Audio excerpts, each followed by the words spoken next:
Hey Charlie, how you doing, mate? Good, good, mate. How you doing? Doing fantastic. We met in a screening before, if you remember. I'm not too sure, Yeah, but we big fan of your work. all right on. Thank you. Good to see you again. So, Charlie, congratulations on the show that's taking the world by storm. And I just wanted to know, how did you prepare for such a dark role for one of the worst and the most like dangerous serial killer in American history and actually in the whole world?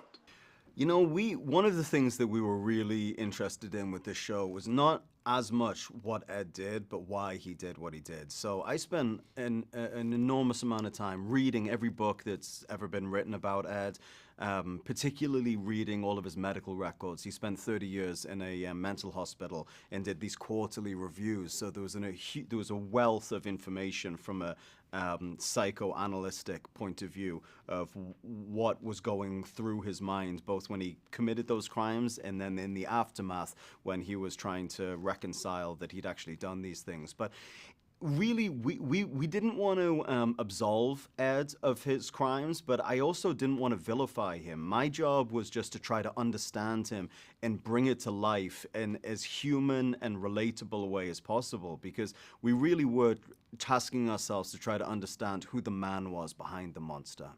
Honestly, the acting was fantastic, but I just want to know an important thing. Most of the actors, they kind of in their preparation, they say, "Oh, I need to find this voice." So I want to know, why did you choose this voice?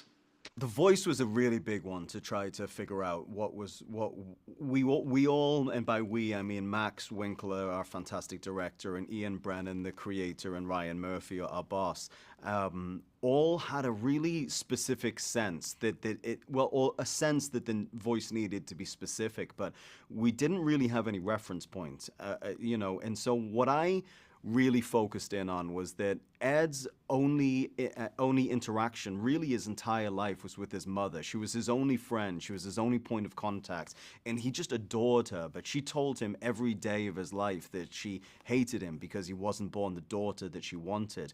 So that was a real starting point in the psychology to say, like, what would be the affectation and mannerism and way of being that Ed would adopt in order to be the thing that he thought his mother wanted him to be, and to get the love and acceptance from her that he always desperately sought after. So that's really where that sort of high pitched tenor came from. It was really just a sense that I Mhm. wanted the voice to sound almost like it didn't belong to him, that it was this thing that he had developed over the years that wasn't natural or intrinsic to who he was, but his idea of who he thought his mother wanted him to be.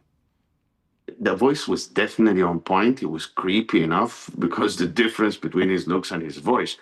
But like this character inspired movies like Psycho, Texas Chainsaw, and stuff like this. But what scene did it really affect you, and it kind of made you kind of feeling trembling or something like this? Really, I don't want to give too much away, but there's a scene in episode 7 that really focuses on Ed's mental health issues, and that was the thing that haunted me the most in the process of making this show, because it was the hardest show to act.